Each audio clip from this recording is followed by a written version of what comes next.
हन्ताणम् नमो सिद्धाणं नमो आयर्याणम् नमो वज्रायाणम् नमो लोये सब्बसाहूणम्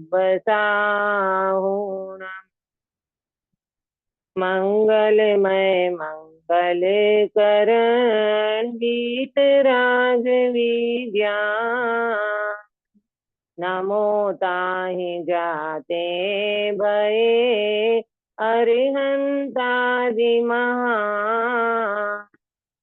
करि मंगल करि हो महा ग्रंथ करन को काज जाते मिले समाज सब पावे निज पद राज जाते मिले समाज सब पावे निज पद राज। शुभ मंगल प्रभा की मंगल वेला में हमारी चर्चा मोक्ष मार्ग प्रकाशक जी शास्त्र आचार्य कल्प पंडित प्रवर टोडरमल जी साहिब की अनुपम रचना, जिसमें 8वें अधिकार की चर्चा हमने शुरू की है। उपदेश का स्वरूप समझाया पंडित साहब ने और उसके बाद अनुयोगों का प्रयोजन। इसमें हम प्रथमानुयोग और करणानुयोग और चरणानुयोग, ये तीन अनुयोगों का प्रयोजन पंडित साहब ने जो हमको समझाया डिटेल से, वो हमने देखा। आज हम द्रव्यानुयोग का प्रयोजन क्या है, इसकी चर्चा करने के बाद अनुयोगों के व्याख्यान का विधान पंडित साहब देखो कितना मतलब कहना चाहिए कि कितनी विस्तार से जीव को ये समझाना चाहते हैं। कहीं पर भी अपने को अनुयोगों के बारे में गलती न रह जाए, उसका क्या प्रयोजन है, उसका क्या विधान है, किस तरह से पढ़ना चाहिए और इनमें क्या क्या चीजें शामिल होती है, ये सारी बातें पंडित साहब ने डिटेल से की है। हम द्रव्यानुयोग के प्रयोजन की चर्चा अभी कर रहे हैं। द्रव्यानुयोग का प्रयोजन पेज नंबर है 271, मिला सबको? अब देखो, अब द्रव्यानुयोग का प्रयोजन कहते हैं, है ना, द्रव्यानुयोग का प्रयोजन कहते हैं। द्रव्यानुयोग में द्रव्यों का और तत्वों का निरूपण करके जीवों को धर्म में लगाते हैं। ये द्रव्यानुयोग माने क्या? द्रव्यानुयोग जैसे अपन 6 द्रव्य 7 तत्व, ये सब द्रव्यानुयोग के विषय होते हैं। 6 द्रव्य और 7 तत्व का स्वरूप समझा करके जीवों को कहाँ लगाते हैं? बोले धर्म में लगाते हैं। ये हमारा बेस है। 6 द्रव्य माने जीव, पुद्गल, धर्म, अधर्म, आकाश और काल, ये जो 6 द्रव्य हैं और जो 7 तत्व हैं, इसको तो अवश्य समझना ही पड़ता है। 6 द्रव्य से विश्व की व्यवस्था समझ में आती है और जीव द्रव्य को समझने से 7 तत्व में जीव द्रव्य को समझने से वस्तु की व्यवस्था समझ में आती है ना। वस्तु माने आत्मा। 6 द्रव्य को समझने से विश्व व्यवस्था समझ में आती है कि क्या है विश्व की व्यवस्था, वो समझ में आती है। 7 तत्व को समझने से तो जीव तत्व प्रथम में प्रथम जो है उसको समझने से वस्तु की व्यवस्था समझ में आती है। तो द्रव्यानुयोग इनको फोकस करता है।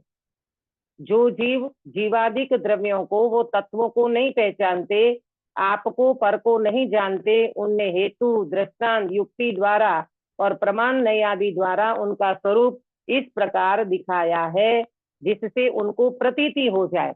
अब देखो, 6 द्रव्य और 7 तत्व है ना, ये मेन चीज है। तो इसको पहले समझाते हैं। जीव का माने वस्तु है, द्रव्य है, उसको और तत्व, जीव तत्व और जीव द्रव्य, इसमें हम अंतर करते हैं। जीव द्रव्य वो प्रमाण का विषय है और जीव तत्व वो दृष्टि का विषय है। ये पहले मैंने पढ़ाया है आपको, शायद आपके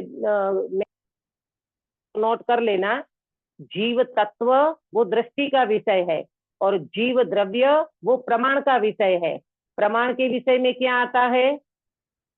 प्रमाण के विषय में गिरीश भाई, प्रमाण के विषय में क्या आता है और दृष्टि के विषय में क्या आता है? जीव तत्व वो दृष्टि का विषय कहा और जीव द्रव्य वो प्रमाण का विषय कहा। तो दोनों में अंतर क्या है, कौन बताएगा? जीव द्रव्य में એટલે પ્રમાણ का विषय मतलब उसमें द्रव्य गुण पर्याय तीनों को लेना है और जीव हाँ, तत्व वो खाली दृष्टि का उसमें फक्त द्रव्य को ही लेना है। इसको गौण वेरी करना है गुड। गुण और पर्याय को। हाँ, बराबर। जीव तत्व में जो दृष्टि, पहले तो प्रमाण का विषय माने जीव द्रव्य, तो उसमें द्रव्य गुण पर्याय तीनों आ जाएंगे, बराबर, वो प्रमाण का विषय बन गया। और जब जीव तत्व की बात करेंगे तो जीव तत्व में पर्याय मात्र को गौण कर दिया और द्रव्य और गुण अभेद होकर के दृष्टि का विषय बन जाता है। ये अंतर अब पहले हमने देखा है, बराबर। तो यहाँ क्या कहते हैं, जीवादिक द्रव्यों को और तत्वों को जो जीव नहीं पहचानता है तो उसको छह द्रव्य, सात तत्व, जीव द्रव्य, जीव तत्व, ये सारी चीजें समझाते हैं। आपको पर को नहीं, भिन्न नहीं जानते, यानी स्व पर का भेद विज्ञान जिसको नहीं है। शरीर और आत्मा जुदा है, कर्म और आत्मा जुदा है, संयोग और आत्मा जुदा है, रागादि कषायादि भाव से आत्मा जुदा है। ये जिस जीव को पता नहीं है उनको ये सारा डिटेल करके क्या करते हैं, तो कहते हैं हेतु से, दृष्टांत से, युक्ति से, प्रमाण से, नए से, ये सारी चीजों से उनको स्वरूप समझाते हैं। हमने पहले समझा है ना, प्रमाण से, नए से, निक्षेप से, सारी चीजें हमने समझी है। तो क्यों समझाया, क्योंकि भाई द्रव्यानुयोग का विषय ये है। आपको जब तक स्वपर का भेद विज्ञान नहीं होगा तो द्रव्य गुण पर्याय का स्वरूप समझाएंगे, छह द्रव्य का स्वरूप, सात तत्व का स्वरूप, ये सारी चीजों को डिटेल से समझा करके जीव को मोक्ष मार्ग में लगाते हैं। तो क्या होगा, उससे उनको प्रतीति हो जाए, माने विश्वास, आत्मविश्वास, आत्मश्रद्धान, आत्मा का विश्वास हो जाएगा, श्रद्धान हो जाएगा। उसके अभ्यास से अनादि अज्ञानता दूर होती है। ये सब करने से क्या होगा, जीव को जब आत्मा की प्रतीति हो जाएगी, आत्मा का विश्वास हो जाएगा, तो अनादिकाल की जो अज्ञानता पड़ी है ना जीव की, वो अज्ञानता दूर हो जाएगी। अन्य मत कल्पित तत्वादिक झूठ भाषित हो, तब जिन मत की प्रतीति हो और उनके भाव को पहचानने का अभ्यास रखें तो शीघ्र ही तत्व ज्ञान की प्राप्ति हो जाए। ये समझने से अन्य मति की कल्पना झूठी है। अन्य मत में एक तत्व, कहीं दो तत्व, कहीं तीन, कहीं पांच, ये जो तत्व बताए हैं ना, तो अपने को सात तत्व का स्वरूप समझेंगे, द्रव्य गुण पर्याय का स्वरूप समझेंगे, छह द्रव्यों का स्वरूप समझेंगे। जब ये स्वपर का भेद विज्ञान सब प्रॉपर समझ लेंगे तो अन्य मत में जितना भी जो कुछ कल्पित भाषित होगा, जब अपन जैन दर्शन को प्रॉपर पढ़ेंगे तो अन्य दर्शन की भी हमें को समझ आ जाएगा कि वहां क्या गड़बड़ है। और ऐसा अभ्यास करने से जीव को शीघ्र तत्व ज्ञान की प्राप्ति हो जाती है। तो आप ये नोट करना कि छह द्रव्य और सात तत्व का स्वरूप समझा करके धर्म में लगाते हैं द्रव्यानुयोग। पहली बात तो ये हो गई, छह द्रव्य और सात तत्व का स्वरूप समझा करके जीवों को धर्म में लगाता है कौन, द्रव्यानुयोग। ये है द्रव्यानुयोग का प्रयोजन। फिर स्वपर का भेद विज्ञान कराते हैं, स्वपर का भेद विज्ञान कराते हैं। कैसे कराएंगे, तो ये सारी बातें अभी बताई ना, हेतु, दृष्टांत, युक्ति, नए, प्रमाण, ये सारी चीजों को लगा करके स्वपर का भेद विज्ञान कराएंगे। और उसके माध्यम से जीव को तत्व की श्रद्धा होती है, शुद्धात्मा की श्रद्धा होती है। शरीर और आत्मा जुदा है ऐसी प्रतीति हो जाती है, ऐसा विश्वास हो जाता है और उससे अज्ञानता दूर होती है। क्या होता है, अज्ञानता दूर होती है और जीव तत्व की प्राप्ति कर लेता है। ये द्रव्यानुयोग का प्रयोजन अनादिकाल के मिथ्या दृष्टि जीवों के लिए बताया, बराबर। इतना समझ में आया होगा सबको। आगे बढ़ती हूँ। तथा जिनके तत्व ज्ञान हुआ हो, अब जो अभ्यासी जीव है अथवा तो सम्यक दृष्टि जीव है, दोनों ले लेना। तथा जिनके तत्व ज्ञान हुआ हो वे जीव द्रव्यानुयोग का अभ्यास करें तो उन्हें अपने श्रद्धान के अनुसार वह सर्व कथन प्रतिभाषित होते हैं। जिन्होंने अभ्यास किया हो ना, उनको जितना जितना अभी और आगे बढ़ता जाए द्रव्यानुयोग में तो उनको और टैली होता जाता है, उनको बराबर भाव भाषण में आता है कि नहीं, सर्वज्ञ भगवान ने जैसा कहा है वैसा ही मुझे स्वरूप मेरा भाषित होता है, अथवा तो आगम से भी दृढ़ होता जाता है। जैसे किसी ने कोई विद्या सीख ली, परंतु यदि उसका अभ्यास करता रहे तो वो याद रहती है, और न करे तो भूल जाता है।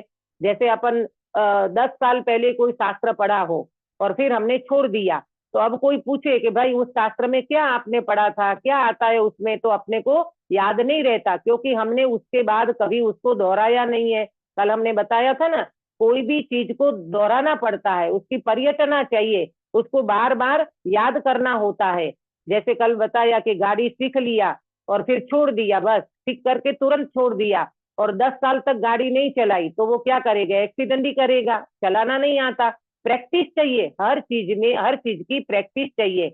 इसी तरह अपने को भी मात्र शास्त्र स्वाध्याय करने से काम नहीं बनेगा, इस जड़ चेतन का भेद विज्ञान की प्रैक्टिस चाहिए। प्रैक्टिस माने भेद विज्ञान करने का अभ्यास निरंतर रखना चाहिए, है ना। चलते फिरते खाते पीते उठते बैठते अपने गायक को फोकस करना चाहिए। अगर इसको नहीं किया ना तो अकेला 1 घंटा क्लास कर ली, 1 घंटा स्वाध्याय कर लिया, उतने मात्र से काम बनने वाला नहीं है, क्योंकि अनादिकाल का अज्ञान है, अनादि का मिथ्यात्व है। उसको टालने में व्यक्ति को अपने स्वभाव का फोकस करके अपने स्वभाव का बल चाहिए, तब वो मिथ्यात्व गल करके चलता है। देखो, न करे तो भूल जाता है, इस प्रकार इसको तत्वज्ञान हुआ। परंतु यदि उसके प्रतिपादक द्रव्यानुयोग का अभ्यास करता रहे तो वो तत्वज्ञान रहता है, और न करे तो भूल जाता है। आप भी देखो ना, अपन कभी कहीं चले जाएं और 15-20 दिन अपनी क्लास बंद हो अथवा आपने स्वाध्याय नहीं किया, तो अपना भी परिणति में कितना डाउन हो जाता है, अपनी परिणति में भी कितना फर्क पड़ जाता है, क्योंकि हमने वो डोज नहीं लिया। जैसे कोई दर्दी होता है, रोगी होता है, उनने दवाई 1 दिन ली और फिर 5 दिन दवाई नहीं ली, तो उसका रोग बढ़ जाता है, वो अच्छा फीलिंग नहीं करता है, क्योंकि दवाई का अच्छी तरह से सेवन नहीं किया। इसी तरह जिन वाणी का सेवन नहीं करते, स्वपर का भेद विज्ञान नहीं करते, तो हमारा बल भी घट जाता है। क्यों? क्योंकि सामने मोह हावी होकर के रहता है, ज्ञान दब जाता है और मोह हावी हो जाता है, तो व्यक्ति अपने स्वभाव को भूल जाता है। इसीलिए बार बार भेद विज्ञान का अभ्यास करना चाहिए। अथवा संक्षेप रूप से तत्वज्ञान हुआ था, वह नाना युक्ति हेतु दृष्टांत आदि द्वारा स्पष्ट हो जाए तो उसमें शिथिलता नहीं हो सकती। अब जो हमने संक्षेप में तत्वज्ञान सीखा था, समझा था, पढ़ा था, उसमें नाना प्रकार से हेतु है, कोई दृष्टांत मिल गया, कोई हेतु मिल गया, है ना, तो उसके द्वारा हमारी चीज स्पष्ट हो जाती है। जैसे शांताबेन थी ना, चंपाबेन के साथ शांताबेन, उनको एकमात्र स्फटिक मणि का दृष्टांत ऐसा समझ में आ गया कि उनको सम्यक दर्शन की प्राप्ति में निमित्त बन गया। तो कैसे? तो बोले स्फटिक मणि तो अपन कई बार सुना है, दृष्टांत समय सारथी में तो बहुत बार पढ़ा है, तो स्फटिक मणि का दृष्टांत उसको ऐसा ख्याल में आ गया कि स्फटिक मणि में जो भी कुछ झलकता है उससे स्फटिक मणि लीला पीला काला नहीं हो जाता। बस इतनी बात उनको अंदर में ऐसी चोट कर गई, ओहो, मैं भी एक चैतन्य स्फटिक मणि समान भगवान आत्मा हूँ, मेरे में ये रागादि भाव की कषायादि भाव की झाएं पड़ती है, प्रतिभास होता है, वो मैं जैसे स्फटिक मणि को लाल पीड़ी झाएं छूती तक नहीं है, इसी तरह मेरे में भी रागादि परिणाम छूते तक नहीं है मुझे, और वो बिल्कुल भिन्न रह जाते हैं, बाहर रह जाते हैं, अपनी सत्ता में प्रवेश नहीं करते हैं। बस इतना सा ही दृष्टांत शांताबेन को काफी हो गया, और उस जीव को ये दृष्टांत के माध्यम से निमित्त से उनको सम्यक दर्शन की प्राप्ति हो गई। तो अपने जीवन में भी ये घटना घट सकती है ना भाई, हम भी तो इसी तरह से पढ़ने का प्रयोजन रखते हैं ना, तो अपने को भी ये भेद विज्ञान करते रहेंगे। कभी न कभी एक समय ऐसा आएगा कि कोई ऐसी बात अंदर में क्लिक कर जाती है और वो जीव का उपयोग अंतर्मुखी हो गया, और वहां उस जीव को भेद विज्ञान होकर के अभेद आत्मा की अनुभव है। तथा इस अभ्यास से रागादि घटने से शीघ्र मोक्ष सधता है। क्या सधता है? मोक्ष सधता है, क्योंकि हमें मोक्ष मार्ग की प्राप्ति करना है। तो 3 बातें नोट कर लो कि ये अभ्यास से क्या होता है। पहले नंबर 1, द्रव्यानुयोग के अभ्यास से अज्ञानता दूर होती है। क्या होता है? द्रव्यानुयोग के अभ्यास से अज्ञानता दूर होती है। नंबर 2, जिन मत की प्रतीति होती की प्रतीति में 2 लेना, एक तो सर्वज्ञ भगवान के आगम का विश्वास हो जाता है और अपने शुद्धात्मा की भी प्रतीति हो जाती है। और इसका अभ्यास करने से राग आदि घटता है और शीघ्र मोक्ष की प्राप्ति होती है। नंबर 3, राग आदि घटते हैं ये अभ्यास करने से और शीघ्र मोक्ष की प्राप्ति होती है। ये द्रव्यानुयोग का प्रयोजन पंडित साहब ने बहुत अच्छी तरह से बताया। देखो तोडर मंडी साहब ने भी यही कहा है कि चारों अनुयोग का तात्पर्य तो वीतरागता है, परंतु द्रव्यानुयोग का प्रायोरिटी क्यों रखना चाहिए, द्रव्यानुयोग को ही फोकस क्यों करना चाहिए? क्योंकि द्रव्यानुयोग में मूल बात है जिसको अपन बेस कहते हैं, 6 द्रव्य है, 7 तत्व है, अनादिकाल से जीव राग आदि परिणाम करता है, तो आश्रव तत्व है, आश्रव से कैसे भिन्न होना चाहिए, पुण्य पाप के परिणाम से भगवान आत्मा कैसे भिन्न होता है, ये सारी चीजें इसमें बताई है, काय में, द्रव्यानुयोग में। इसीलिए हमको द्रव्यानुयोग का तो पहले में प्रथम इसका अभ्यास करना चाहिए, और समय रहे तो बाकी अनुयोग भी पढ़ना चाहिए, उसकी कोई मना नहीं है। ख्याल में आया? तो इस प्रकार हमने द्रव्यानुयोग का प्रयोजन जाना। अब बात आती है, दूसरा पॉइंट क्या था? अज्ञानता दूर, सर्वज्ञ भगवान के आगम का विश्वास होता है और विश्वास होता है, और तीसरा बताया रागादि परिणाम घटने से। सेकंड, पहला बताया द्रव्यानुयोग के अभ्यास से अज्ञानता दूर होती है, नंबर 1। नंबर 2, जिन मत की प्रतीति होती है। जिन मत में 2 अर्थ लेना, एक तो सर्वज्ञ भगवान के आगम की प्रतीति होती है और दूसरा अपने स्वभाव की प्रतीति होती है। जिन मत में 2 अर्थ लेना, बराबर। और तीसरा बताया रागादि घटते हैं तो शीघ्र मोक्ष की प्राप्ति होती है, बराबर। चलो अब अपन आगे बढ़ेंगे। आज अनुयोगों के व्याख्यान का विधान। अभी क्या बताया था? अभी ये 4 में क्या बात बताई थी सुनीता जी? प्रयोजन। हाँ, अभी 4 अनुयोग का प्रयोजन बताया। अब आगे डिटेल में जाएंगे पंडित साहब, और कहीं पर भी कंफ्यूजन ना रह जाए। कभी कभी मालूम प्रथमानुयोग पढ़ने बैठते ना, तो अपने को ये लग, दीदी उधर तो ऐसी बात आती है, इधर तो ऐसा आता है, उधर तो ऐसा आता है। तो पंडित साहब अब इतना बढ़िया स्पष्टीकरण करने वाले हैं कि भाई आपको कहीं पर भी कंफ्यूजन नहीं रहे। ये डिटेल में बताएंगे कि अनुयोगों के व्याख्यान का विधान, विधान माने कथन, विधान माने कथन, किस प्रकार से अनुयोग का विधान माने कथन होता है, उसकी चर्चा अब इसमें करने वाले हैं। अब इन अनुयोगों में किस प्रकार व्याख्यान है, विधान माने व्याख्यान कहो, कथन कहो, तो कहते हैं पहले कौन सा लिया? प्रथमानुयोग के व्याख्यान का विधान, जो इजी है, जो बाल जीवों को समझ में आ जाता है, उसको लेकर के बात करेंगे। आप थोड़ा ध्यान से सुनना, इसमें आपको अटपटी बातें लगेंगी, परंतु पंडित साहब उसका बहुत अच्छी तरह से स्पष्टीकरण करने वाले हैं। ठीक है, देखो प्रथमानुयोग के व्याख्यान का विधान, हेडिंग नोट करना, प्रथमानुयोग के व्याख्यान का विधान। प्रथमानुयोग में जो मूल कथाएं हैं वे तो जैसी है वैसी ही निरूपित करते हैं, है ना। मूल कथा में तो कोई फर्क नहीं पड़ेगा। जैसे रामचंद्र जी वनवास गए, ये मूल कथा में बात आती है।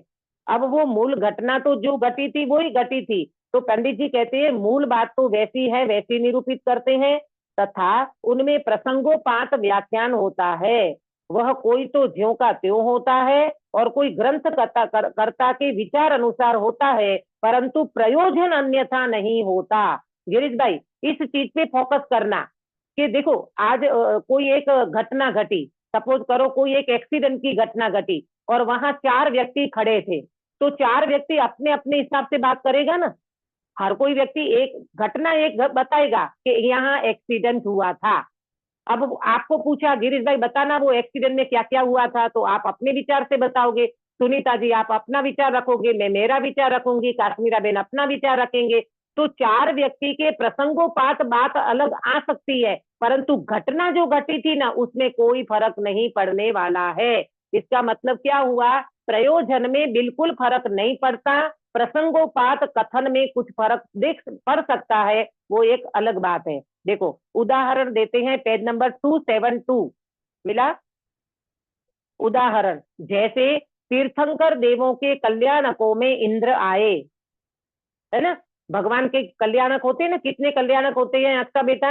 भगवान के कल्याणक कितने होते हैं? अक्सा है क्या? नहीं है? भगवान के कल्याणक कितने होते हैं? 5 ना, 5। तो 5। हाँ, कौन से 5? गर्भ अंकित हेल्प करो। दीक्षा गर्भ, जन्म गर्भ, फिर जन्म, दीक्षा, मोक्ष केवल केवल केवल ज्ञान। ज्ञान अच्छा और मोक्ष। बराबर, ये बिल्कुल याद कर लेना बेटा। गर्भ कल्याण, आप गए थे ना 2.5 दीप में, हाँ, पंच कल्याण मनाए थे ना। हाँ, गर्भ कल्याण, फिर जन्म कल्याण, फिर दीक्षा कल्याण, फिर केवल ज्ञान कल्याण और मोक्ष कल्याण। तो कहते हैं कि जैसे तीर्थंकर देव होते हैं और तीर्थंकर भगवान होते हैं, उनके कल्याणकों में इंद्र आते हैं। इंद्र कितने होते हैं अंकित भैया? जो कि काउंटिंग नहीं, 100 काउंटिंग 100। 100 इंद्र। हाँ, 100 इंद्र होते हैं। तो वो इंद्र, जैसे सौधर्म इंद्र फेमस है, तो वो आते हैं भगवान के कल्याणक मनाने। यह कथा तो सत्य है। हाँ बराबर है, भगवान के जन्म कल्याणक, दीक्षा आदि कल्याणकों में इंद्र आते हैं, ये बात बिल्कुल सही है। तथा इंद्र ने स्तुति की, उसका व्याख्यान किया। तो इंद्र ने तो अन्य प्रकार से ही स्तुति की थी, और यहाँ ग्रंथकर्ता ने अन्य ही प्रकार से स्तुति करना लिखा है। परंतु स्तुति रूप प्रयोजन अन्यथा नहीं हुआ। क्या कहा किरण बेन? इंद्र ने जैसी स्तुति करी ना, वैसी स्तुति ग्रंथकर्ता ने लिखी हो कोई जरूरी नहीं है। क्यों? अरे भाई, वो तो कितना काल बीत जाता है। महावीर भगवान के आज कितना समय हो गया? बोलो, महावीर भगवान को आज निर्वाण पधारे कितना समय हो गया? 2600 साल के 2600 ऊपर तो यहाँ हो गया है ना। जी। तो कहने का मतलब ये है कि ग्रंथकर्ता जब ग्रंथ लिखने जाएंगे ना प्रथमानुयोग का, तो वैसी की वैसी डिटो टू डिटो वही शब्द आएंगे, ये कोई जरूरी नहीं है। परंतु फोकस किस बात का करना है? प्रयोजन अन्यथा नहीं होता। किरण बेन, किसकी बात के ऊपर फोकस करना है? प्रयोजन के ऊपर दीदी। हाँ, प्रयोजन के ऊपर फोकस करना कि प्रयोजन में बिल्कुल गलती नहीं होना चाहिए, है ना। जैसे अपन बोलते ना कि पुण्य से धर्म होता है, तो ये प्रयोजन में गलती हो गई। पुण्य से धर्म नहीं होगा, पुण्य से तो पुण्य का बंध होगा। लेकिन तुम दया करो, दान करो और फिर तुम्हारा धर्म हो जाएगा, तो ये बात गलत हो गई, क्योंकि वहां आपने प्रयोजन गलत समझ लिया। तो यहाँ क्या कहते हैं कि जैसे इंद्र आए, भगवान की स्तुति करी और वो सब हुआ था। तो इसी तरह ग्रंथकर्ता ने लिखा, परंतु लिखने में कुछ थोड़ा बहुत अंतर आएगा, परंतु प्रयोजन में अंतर नहीं होना चाहिए। देखो, तथा परस्पर किन्हीं के वचनालाप हुआ, वहां उनके तो अन्य प्रकार अक्षर निकले थे और यहाँ ग्रंथकर्ता ने अन्य प्रकार कहे, परंतु प्रयोजन एक ही दिखलाते हैं। और देखो, उस समय क्या बोलते वार्तालाप हुआ होगा। जैसे आदिनाथ भगवान, हाँ, आदिनाथ भगवान ने दीक्षा ली, तो उस समय क्या क्या उनका वैराग्य हुआ, उनका क्या वचनालाप हुआ होगा, माता पिता की रजा ली होगी, और उस समय क्या क्या घटनाएं घटी होगी। तो वो अनेक प्रकार के शब्द निकले होंगे। तो ग्रंथ प्रकार में थोड़ा अन्य प्रकार से लिख दिया, परंतु प्रयोजन में गलती नहीं होना चाहिए। ये चीज को बार बार फोकस कराती हूं मैं, और पंडित जी ने कराया है कि प्रयोजन अगर गलत होगा ना, तो पूरी बात पलट जाएगी। शब्द थोड़े अंतर आ जाए, वाक्य रचना में अंतर आ जाए, है ना, तो उसकी कोई बात नहीं है, परंतु प्रयोजन गलत नहीं होना चाहिए। तथा नगर, वन, संग्राम आदि के नामादिक तो यथावती दिखते हैं, और वर्णनहीनाधिक भी प्रयोजन का पोषण करता हुआ निरूपित करते हैं, इत्यादि इसी प्रकार जानना। वन कहो, नगर कहो, संग्राम, उनका जो होता है क्या लड़ाइयां वगैरह, युद्ध वगैरह की जो बातें आती है, नाम वगैरह आता है, बिल्कुल यथावत लिखते हैं। परंतु ये सब करते हुए अगर शब्दों में फर्क आ गया, वचनों में फर्क आ गया, तो कहते हैं उसमें कोई बात नहीं है। उनका प्रयोजन अगर पुष्ट किया हो बराबर, तो कोई बात नहीं है। बराबर, आपको समझ में आया अभी तक की बात? कि कभी कभी कोई व्यक्ति ग्रंथ लिखते हैं प्रथमानुयोग के, तो उनके शब्द रचना में, वाक्य रचना में अलग प्रकार का थोड़ा वार्तालाप अलग प्रकार से मिलेगा, परंतु उनका प्रयोजन तो एक ही होगा कि क्या है, वीतरागता की पुष्टि करना। ये प्रथमानुयोग का प्रयोजन है, वो प्रयोजन में अंतर नहीं आना चाहिए। बराबर, आगे बढ़ेंगे। तथा प्रसंग रूप कथा भी ग्रंथकर्ता अपने विचार अनुसार कहते हैं, है ना। देखो, आप समझना इस बात को। जैसे एक 3 विद्वान है और 3 विद्वान को एक ही गाथा के ऊपर प्रवचन करने को बोला, कि तीनों विद्वान एक ही शब्द में और एक ही वाक्य रचना में प्रवचन करेंगे, कि सबका विचार अलग अलग होने से वाक्य रचना भी अलग अलग होगी और उसका एक्सप्लेन अलग अलग होगा? बोलो। एक्सप्लेनेशन अलग होगा। है ना, अलग अलग होगा ना। अरे एक ही विद्वान को आप देखना, एक ही विद्वान अगर एक गाथा को 2 बार लेते हैं ना, जैसे गुरुदेव श्री 19 बार प्रवचन किए सभा में समय सार जी के ऊपर, आप देखो गुरुदेव श्री का हर प्रवचन में अलग अलग आपको वो मिलेगा। इसी तरह ये अलग अलग हो सकता है। तो यहाँ कहते हैं इसमें कोई बड़ी बात नहीं है कि ग्रंथकर्ता अपने विचार अलग अलग रख सकते हैं। जैसे धर्म परीक्षा नाम का एक शास्त्र है। धर्म परीक्षा में मूर्खों की कथा लिखी है, तो वही कथा मनोवेग ने कही थी ऐसा नियम नहीं है। मनोवेग नाम का कोई ग्रंथकर्ता होंगे तो वो कहते हैं कि उन्होंने वही कथा कही थी ऐसा नियम नहीं है, परंतु मूर्खपने का पोषण करने वाली कोई कथा कही थी ऐसे अभिप्राय का पोषण करते हैं। इसी प्रकार अन्यत्र जानना। क्या समझ में आया? धर्म परीक्षा नाम का कोई शास्त्र है, मनोवेग नाम का कोई रचनाकार होंगे, ग्रंथकर्ता होंगे, और वहां मूर्खों की कथाएं आती है, तो मूर्खों की कथा वैसी की वैसी उन्होंने ही लिखी है ऐसा कोई जरूरी नहीं है। परंतु होगा क्या, वो धर्म परीक्षा वाले शास्त्र में मूर्खों की कथा की पुष्टि की गई है। अगर ये बात कहीं मिलती है तो वो बात सही है। तो इस प्रकार से पंडित साहब ने जरा सा रेफरेंस देकर के बात को बताई है। यहाँ कोई कहे, अब प्रश्न देखना, यहाँ कोई कहे अयथार्थ कहना तो जैन शास्त्र में संभव नहीं है। भाई अयथार्थ बात कैसे करोगे आप? जैसा है वैसा बोलो ना। अयथार्थ बात करना ये तो जैन दर्शन से विरुद्ध हो जाएगा। ये जैन दर्शन में तो क्या बोलते, परस्पर विरुद्ध कोई बात होती नहीं है। तो यहाँ तो अगर कोई व्यक्ति शब्द रचना वाक्य रचना अलग कह देगा तो ये तो फिर बात बदल जाएगी। ऐसा प्रश्न रखा है प्रश्नकार ने। अब इसका समाधान पंडित जी क्या करते हैं, देखो। उत्तर, अन्यथा तो उसका नाम है जो प्रयोजन अन्य का अन्य प्रकट करे। जैसे किसी से कहा कि तू ऐसा कहना, उसने वे ही अक्षर तो नहीं कहे परंतु उसी प्रयोजन सहित कहे तो उसे मिथ्यावादी नहीं कहते, ऐसा जानना। देखो समझो कि भाई ये कह रहे हैं कि पंडित साहब कह रहे हैं कि अन्यथा तो किसको कहते हैं मालूम? जैसे एक व्यक्ति ने एक बात करी और उसका बिल्कुल अर्थ बदल दिया, उसका प्रयोजन भी चेंज कर दिया, तब तो अपन उनको अन्यथा कहेंगे। परंतु यहाँ ऐसा नहीं है।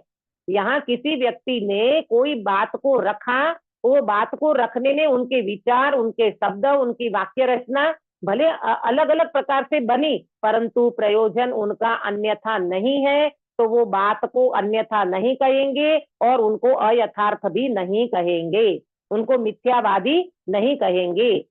यदि जैसे का तैसा लिखने का संप्रदाय हो तो किसी ने बहुत प्रकार से वैराग्य चिंतन किया था, उसका सर्व वर्णन लिखने से ग्रंथ बढ़ जाएगा तथा कुछ न लिखने से उसका भाव भाषित नहीं होगा। इसलिए वैराग्य के ठिकाने थोड़ा बहुत अपने विचार के अनुसार वैराग्य पोषक ही कथन करेंगे, सराग पोषक कथन नहीं करेंगे। देखो अब समझना इस बात को, मैं ये बहुत इजी है सारा प्रकरण। वो ये कह रहे हैं पंडित साहब कि भरत जी का वैराग्य, भरत के वैराग्य की चर्चा। अब भरत जी के वैराग्य की चर्चा के तो तुम्हारे पेज के पेज भर जाएंगे। अगर इतना डिटेल करने जाओगे ना बहुत लंबा प्रकरण हो जाएगा। तो ग्रंथकर्ता क्या करते हैं, थोड़ा बहुत उनके वैराग्य का प्रकरण बताएंगे, थोड़ा बहुत उनके राग का प्रकरण भी बताएंगे। ऐसे करके वो ग्रंथकर्ता ग्रंथ को पूरा करते हैं। वो डिटेल इतना करने जाएंगे तो शास्त्र के शास्त्र भर जाएंगे। तो कहते ऐसा नहीं, उनमें प्रयोजन जो सिद्ध करना है वो बात बताएंगे और थोड़ा बहुत वहां वैराग्य का राग का प्रकरण बता सकते हैं। वहां प्रयोजन अन्यथा नहीं हुआ इसलिए अयथार्थ नहीं कहते। क्या कहा काश्मीरा बेन? प्रयोजन यथार्थ है तो अन्यथा शास्त्र नहीं समझना, और प्रयोजन में गलती होगी तो अन्यथा समझना। इसी प्रकार अन्यत्र जानना। देखो अब मैं आपको एक बात बताऊं, जैसे श्वेतांबर की बात कोई ये कहे कि भाई श्वेतांबर के शास्त्रों को फिर गलत क्यों कहते हो, मालूम वहां क्या बात आई? एक बात को समझना, मेघ कुमार ने ससले की दया पाली, ऐसी एक कथा आती है कि मेघ कुमार ने ससले को बचाया। 2.5 दिन तक दावानल जला था, जंगल में आग लगी थी, तो उनने क्या करा, ससले को 2.5 दिन तक एक पैर पे खड़ा रह करके उनने हाथी ने उसकी दया पाली, मेघ कुमार का जीव था, उनने दया पाली, बराबर। अब वो मर करके मेघ कुमार बने, और फिर नहीं सॉरी ऐसा कुछ आता है, हाँ, वो मर करके मुनि दीक्षा अंगीकार करी मेघ कुमार के जीव ने, मुनि दीक्षा अंगीकार करके वो जीव मोक्ष में चला गया। तो भाई दया पालने से वो जीव सम्यक दर्शन की प्राप्ति नहीं कर सकता। हाँ, वहां ऐसा आता है, संसार परित किया, 2.5 दिन में वो व्यक्ति ने संसार परित किया और सम्यक दर्शन की प्राप्ति कर ली। तो अकेले दया पालने से व्यक्ति को सम्यक दर्शन की प्राप्ति नहीं होती। एक कथन गलत हो गया, प्रयोजन गलत हो गया। अरे दया पाली तो उसका संसार परित नहीं होता, दया पाली तो उसको पुण्य का बंध होगा। सुनीता जी क्या बोला? दया पालने से काय का बंध होता है? पुण्य का बंध होता है। पुण्य का बंध होता है, परंतु जरूरी नहीं है वो व्यक्ति ने दया पाली तो उसका मोक्ष हो गया या सम्यक दर्शन की प्राप्ति कर ली। तो ये प्रयोजन गलत हो गया ना। वहां ये नोट करना चाहिए कि ससले की दया पालने से वो जीव स्वर्ग में गया, उनने पुण्य का बंध किया, तब तो ठीक है। लेकिन सम्यक दर्शन की प्राप्ति दया पालने से हो गई तो ये तो तुमने पुण्य में धर्म मान लिया। तो इस तरह से अपने को परीक्षा करने आना चाहिए। और अपने को देखो, किसी व्यक्ति को अपन गलत ठहराते ये बात नहीं है, सिद्धांत क्या है उससे चलना चाहिए। अक्षा बेटा आपको समझ में आ रही है ये बात? हाँ आ रही है दीदी। आ रही है ना बेटा? अपन किसी व्यक्ति को गलत सलत नहीं कहते हैं। यहाँ फॉर्मूला क्या है, सिद्धांत क्या कहता है, उससे चलना चाहिए। फिर वो श्वेतांबर हो कि दिगंबर हो कि 20पंथी के 13पंथी, उसमें नहीं जाएंगे अपन। वस्तु का स्वरूप क्या कह रहा है ना, वो अपन अगर प्रॉपर समझेंगे तो फिर अपने अंदर में से भी पक्ष छूट जाएगा और अपन भी निष्पक्षता से इस मार्ग में आगे बढ़ पाएंगे। बराबर? तो ये बात आपको समझ में आई। अब देखो दूसरी बात और पुष्ट करते हैं, तथा प्रथमानुयोग में जिसकी मुख्यता हो उसी का पोषण करते हैं। जैसे किसी ने उपवास किया, प्रथमानुयोग क्या करता है मालूम? जिस बात को लेकर के मुख्यता होती है ना उसी का ही पोषण करता है। बहुत अच्छा दृष्टांत दिया। जैसे किसी ने उपवास किया, उसका तो फल अल्प था, है ना, एक उपवास किसी ने किया तो उसका थोड़ा बहुत पुण्य मिलता है, थोड़ा बहुत उसका फल मिलता है, परंतु उसे अन्य धर्म परिणति की विशेषता हुई, इसलिए विशेष उच्च पद की प्राप्ति हुई। वहां उसको उपवास ही का फल निरूपित करते हैं। इसी प्रकार अन्य जानना। क्या समझाना चाहते हैं पंडित साहब?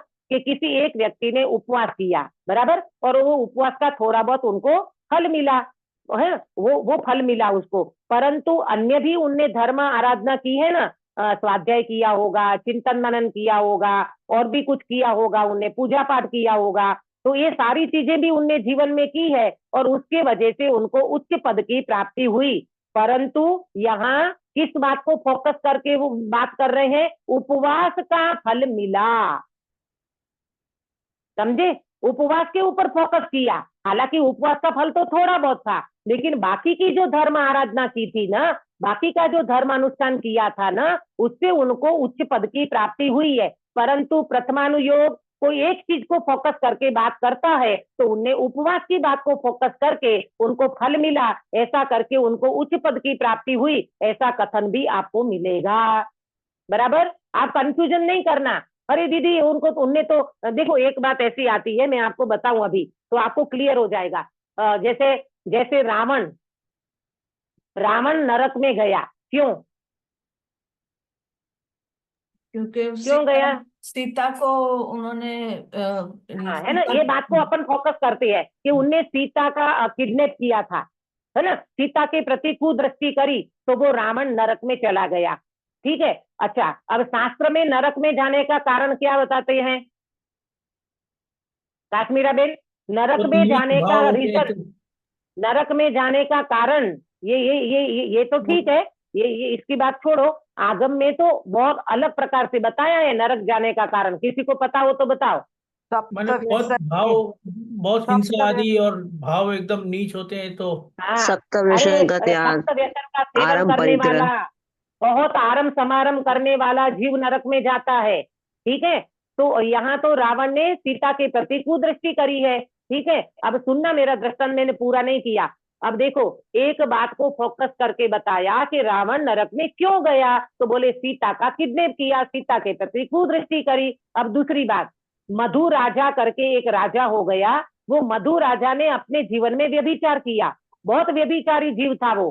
हाँ, और उसमें लिखा है आगम में कि मधु राजा मर करके जुगलिया बना, भोग भूमि में चला गया। ओ, ये तो कंट्रोवर्सी हो गई ना। कंट्रोवर्सी क्या बोलते, ये डिफरेंस हो गया ना। एक बेचारे रावण ने कुदृष्टि करी तो वो तो नरक चला गया, और मधु राजा ने को व्यभिचार किया तो वो मर करके भोग भूमि में चला गया। तो ये तो कंट्रोवर्सी हो गई दोनों के बीच में। ऐसा नहीं होता। तो फिर वहां लिखा है वहां कि भाई ये जो मधु राजा था ना, वो भोग भूमि में क्यों गया, तो वहां डिटेल में ये बताया, उनने भावलिंगी संत को आहार दान दिया था। क्या करा था प्रेमलता जी? भावलिंगी संत को आहार दान दिया था।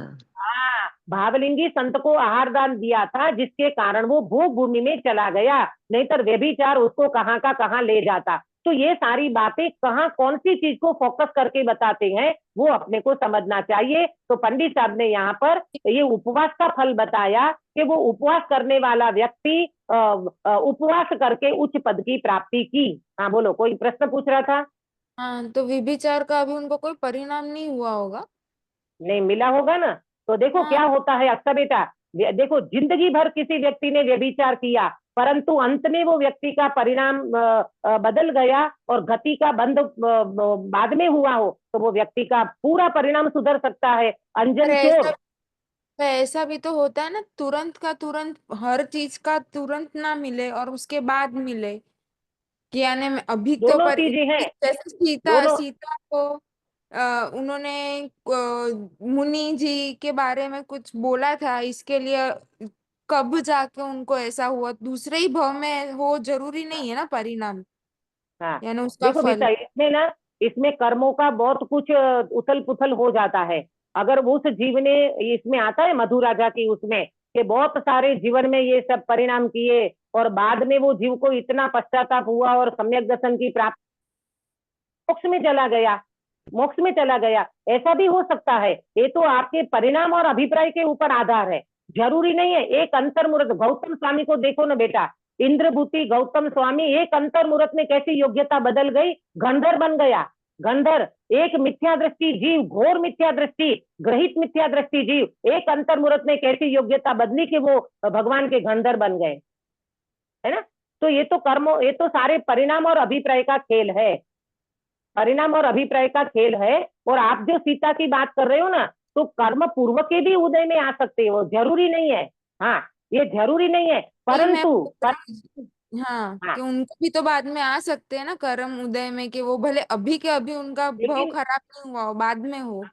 हाँ, उनका भाव बाकी होगा तो वो बाद में आ सकते हैं। और जिसका भाव खत्म होने वाला है, वो सारा कर्म यहीं के यहीं खत्म करके वो जीव मोक्ष में भी जा सकता है। ताकत आत्मा की बड़ी है, स्वभाव और शक्ति और सामर्थ्य आत्मा का इतना बड़ा है कि कितने भी अनादिकाल के कर्म क्यों ना हो, उनको चकनाचूर करने में अंतर्मुहूर्त से ज्यादा समय भी नहीं लगता।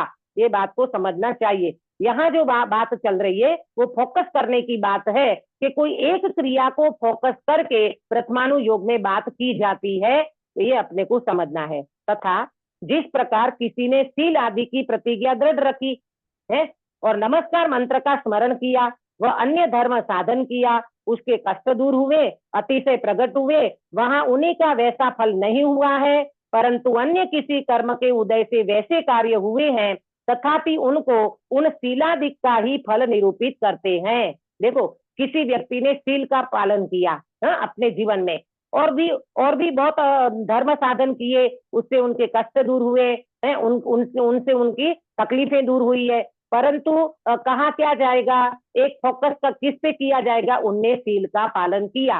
जैसे सीता माता, अग्नि का पानी हो गया, तो अपन फोकस कहाँ करते हैं कि सीता ने अपने सील का खंडन नहीं किया। तो क्या सीता ने अपने जीवन में और कोई धर्म नहीं किया, और कोई अनुष्ठान नहीं किए, और कोई अपने जीवन में आराधना नहीं की? अरे बहुत की है, सम्यक दृष्टि धर्मात्मा थे। परंतु सील को फोकस जब करना होता है तो उन चीज को फोकस करके वो बात को रखते हैं। उसी प्रकार कोई पाप कार्य किया, उसको उसी का तो वैसा फल नहीं हुआ है, परंतु अन्य कर्म के उदय से नीच गति को प्राप्त हुआ अथवा कष्टाधिक हुए, उसे उसी पाप कार्य का फल निरूपित करते हैं इत्यादि। इसी प्रकार जानना, जैसे रावण की बात करें, सीता के प्रति कुदृष्टि वाली बात आती है, लेकिन उनके जीवन में और भी तो वो भी तो जीव वैसा थोड़ी था, वो भी जीव ने आराधना की है अपने जीवन में। भले ए वाली बात को छोड़ो, तो रावण ने भी मुनि सुव्रत भगवान के जिनालय में जाकर के कितनी भक्ति करता था, है ना। तो ये सारी बातें आती है, परंतु एक चीज को जब फोकस करेंगे तो उनकी एक ही बात नजर आएगी, उनने तो सीता के प्रति कुदृष्टि करी थी, वो तो नरक में चला गया, उनने तो ऐसा किया। तो प्रथमानुयोग कोई एक चीज को फोकस करके उस बात का निरूपण करता है, तो उसमें कोई बड़ी बात नहीं है। प्रयोजन बिल्कुल सही होना चाहिए। देखो, यहाँ कोई कहे ऐसा झूठा फल दिखलाना तो योग्य नहीं है, ऐसे कथन को प्रमाण कैसे करे? भाई, ये झूठा फल दिखलाना माने एक व्यक्ति ने एक बात एक जीवन में कोई कार्य किया और बाकी के सारे काम उनके अच्छे भी हों और बुरे भी हों, तो आप ऐसा क्यों मतलब बतलाना चाहते हो? ये कथन हमको प्रमाण कैसे समझ में आएगा? है तो पंडित साहब इसका समाधान देते हैं। जो अज्ञानी जीव बहुत फल दिखाए बिना धर्म में न लगे और पाप से न डरे, उनका भला करने के अर्थ ऐसा वर्णन करते हैं। अज्ञानी जीव है ना अनादिकाल का, उसको बहुत फल दिखाए बिना, मालूम उसको क्या बताते? जैसे छोटा बच्चा होता है ना काश्मीरा में, छोटे बच्चे को अपन क्या कहते हैं? अरे बेटा देखो, ऐसा करेंगे ना तो बहुत पाप लगेगा, बहुत पाप लगेगा। अब जरा सी क्रिया करने में बहुत पाप लग जाता है क्या काश्मीरा बेन? नहीं, लेकिन उसको कहना पड़ता है, उसको समझाने के लिए। हाँ, अरे बच्चा छोटा है तो उसको समझाना पड़ता है, देख बेटा ऐसा करेंगे तो भगवान पाप लगाएंगे अपने को, बहुत पाप लगेगा, ऐसा नहीं करना चाहिए, झूठ नहीं बोलना चाहिए, बहुत पाप लगेगा। तो वो बच्चे को वहां से हटाना है, पापों से हटाना है, तो उनको जरा सी बात में बहुत सारा पाप बताएंगे ना, तब तो वो जीव वहां से हटेगा।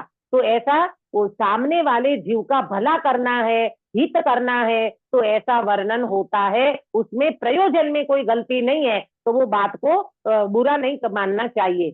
झूठ तो तब हो जब धर्म के फल को पाप का फल बतलाए। देखो, ये समझना कि झूठ कब कहा जाएगा? जब धर्म के फल को पाप का फल बतलाए। ये है धर्म का फल और उसको पाप का फल अगर कोई बताता है तो वो बात बिल्कुल गलत हो जाएगी।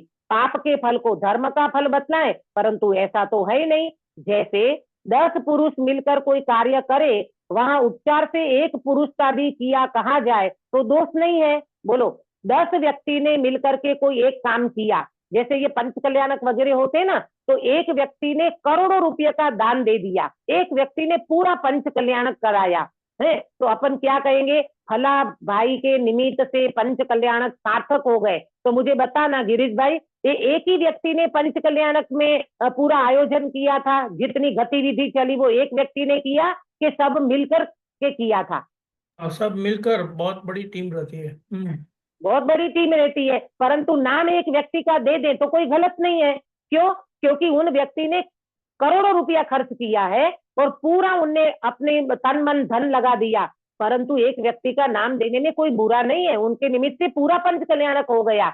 और लेकिन टीम तो पूरी रहती है ना, और नाम एक का दो तो उसमें कोई झूठ नहीं है। अथवा जिसके पितादिक ने कोई कार्य किया हो, उसे एक जाति अपेक्षा उपचार से पुत्रादिक का किया कहा जाए तो दोष नहीं है। जैसे गिरीश भाई, आपने कोई काम किया और आपने अंकित का और तुम्हारे पुनीत का नाम दे दिया कि ये तो मेरे बेटे ने किया है, तो उसमें क्या दोष है? अरे आपने शुरू किया था और उनने पूरा किया, अथवा उनने ज्यादा उस पर फोकस किया, तो उसमें भी कोई दोष नहीं है। उसी प्रकार बहुत शुभ व अशुभ कार्यों का एक फल हुआ, उसे उपचार से एक शुभ व अशुभ कार्य का फल कहा जाए तो दोष नहीं है। यहाँ पर आप इसको जरा अच्छे से समझना, शुभ अशुभ का दोनों का अलग अलग समझना। ये लिखा ऐसा है ना, तो अपने को लगता है शुभ का फल भी अशुभ और अशुभ का नहीं, शुभ का फल शुभ मिलेगा, अशुभ का फल अशुभ मिलेगा, ऐसा समझना इनमें। अथवा अन्य शुभ अशुभ का फल जो हुआ हो, उसे एक जाति अपेक्षा उपचार से किसी अन्य ही शुभ अशुभ का फल कहे तो दोष नहीं है। जैसे किसी व्यक्ति ने शुभ परिणाम किए तो उनको शुभ फल मिला, अशुभ परिणाम किए तो उसको अशुभ फल मिला, तो इसमें क्या दोष है? कोई दोष नहीं है। हाँ, पर कोई व्यक्ति अगर ऐसा करे कि शुभ का फल उनको मोक्ष मिल गया, शुभ का फल उसको कर्म की निर्जरा होकर के वो जीव सम्यक दर्शन प्राप्त कर लिया, तो वो बहुत बड़ी गलती होगी। प्रयोजन में गलती बिल्कुल नहीं चलती और आप मंद कसाई में पुण्य बांध कर लेता है, शुभ भाव से पुण्य बंधता है, ऐसा कहो तो उसमें कोई दोष नहीं है। उपदेश में कहीं व्यवहार वर्णन है, कहीं निश्चय वर्णन है, यहाँ उपचार रूप व्यवहार वर्णन किया है। देखो वर्णन जो होता है ना, कहीं निश्चय का वर्णन होता है, वहां प्रॉपर बात बताई जाती है, कहीं व्यवहार का वर्णन होता है, वहां ऐसा करने से स्वर्ग मिलता है, ऐसा करने से पुण्य का बंध होता है। तो ये सारी चीजें अभी जो हमने पढ़ी ना, वो सारी व्यवहार की बातें हैं। इस प्रकार इसे प्रमाण करते हैं, इसको तारतम्य नहीं मान लेना। तारतम्य का तो कर्णानुयोग में निरूपण किया है, तो जानना। तारतम्य माने क्या बोलते हैं, degree two degree, degree two degree, ऐसा करेंगे तो ऐसा ही बंद होगा। तो वो कर्णानुयोग ऐसा बताएगा, तुम जरा सा भी 19-20 नहीं चलेगा। कर्णानुयोग सुनो एक बात, द्रव्यानुयोग ये कहेगा कि जीव को सम्यक दर्शन हुआ तो मोक्ष हो गया, ये कौन कहेगा, कर्णानुयोग। और सॉरी द्रव्यानुयोग। और कर्णानुयोग क्या कहेगा, जीव का मोक्ष कब होता है, बताओ। जब सारे कर्म क्षय हो जाते हैं। हाँ, सारे कर्म प्रकृति जब खत्म हो जाएगी ना, अंत में 85 प्रकृति, 85 प्रकृति 14वें गुणस्थान के अंत में जाती है। कितनी सुनीता जी, कितनी प्रकृति, 85 85 85 प्रकृति अंत में जाती है जब जीव मोक्ष में जाता है। तो कर्णानुयोग ये कहेगा अभी वो जीव मोक्षगामी नहीं है, और द्रव्यानुयोग कहेगा उसका तो मोक्ष हो गया, वो दृष्टि मोक्ष की बात है। और ये फिजिकली मोक्ष होता है जब जीव सर्व कर्म से रहित हो जाए, तब उनका मोक्ष होता है। तो जहां जहां जैसा वर्णन किया हो तो वैसा वर्णन को समझना। उनकी तारतम्यता कर्णानुयोग डिटो टू डिटो बताता है, और द्रव्यानुयोग में दृष्टि की प्रधानता होने के कारण वहां उस प्रकार से बात की है। तो इस तरह से यहाँ निरूपण किया है। अभी आगे और प्रथमानुयोग की बात पंडित साहब करने वाले हैं, उसकी चर्चा अपन कल करेंगे। अभी का समय हो गया है। आज के चैप्टर में आपको क्या समझ में आया होगा, मैं ये बताना चाहूंगी। इसमें प्रथमानुयोग के व्याख्यान का जो विधान है, उसमें आप इतना समझ लेना कि ग्रंथकर्ता ने कोई प्रथमानुयोग का ग्रंथ लिखा तो उसमें वाक्य रचना, शब्दों की रचना, उसका वार्तालाप, उनका प्रसंगोपात घटना, ये सब शब्दों में अलग अलग मिल सकती है, परंतु प्रयोजन में कोई अंतर नहीं होता। इतनी बात यहाँ पर पंडित जी ने की है, और आगे की चर्चा में जो पंडित साहब लेंगे उसकी हम कल चर्चा करेंगे। अभी का समय हो गया, इसलिए मैं विराम लेती हूँ। निज निधि निज में बताई यह अनंत उपकार है, उसके लिए जिन वाणी माँ को वंदना सतवार है, वंदना सतवार है। सुनीता जी काय सर कराओगे। नमो अर्यंताणम नमो सिद्धाणम नमो आयर्याणम नमो वजायणम नमो लोये सवसाहुणम। नमो अर्यंताणम नमो सिद्धाणम नमो आयर्याणम नमो वजायणम नमो लोये सवसाहुणम। नमो अर्यंताणम नमो सिद्धाणम नमो आयर्याणम नमो वजायणम नमो लोये सवसाहुणम। नमो अर्यंताणम नमो सिद्धाणम नमो आयर्याणम नमो वजायणम नमो लोये सवसाहुणम। नमो अर्यंताणम नमो सिद्धाणम नमो आयर्याणम नमो वजायणम नमो लोये सवसाहुणम। नमो अर्यंताणम नमो सिद्धाणम नमो आयर्याणम नमो वजायणम नमो लोये सवसाहुणम। नमो अर्यंताणम नमो सिद्धाणम नमो आयर्याणम नमो वजायणम नमो लोये सवसाहुणम। नमो अर्यंताणम नमो सिद्धाणम नमो आयर्याणम नमो वजायणम नमो लोये सवसाहुणम। नमो अर्यंताणम नमो सिद्धाणम नमो आयर्याणम नमो वजायणम नमो लोये सवसाहुणम। नमो अर्यंताणम। बोलो अंतर्मुख मुद्राधारी सर्व जिनेन्द्र भगवान की जय हो। नित्य बोधिनी द्वादशांगमयी जिनवाणी माता की जय हो। 3 कम 9 करोड़ सर्वे वितरागी महामुनि राजों की जय हो। परम अहिंसामयी वितरागी जैन धर्म की जय हो। सभी को जय जिनेन्द्र। जय जय जिनेन्द्र।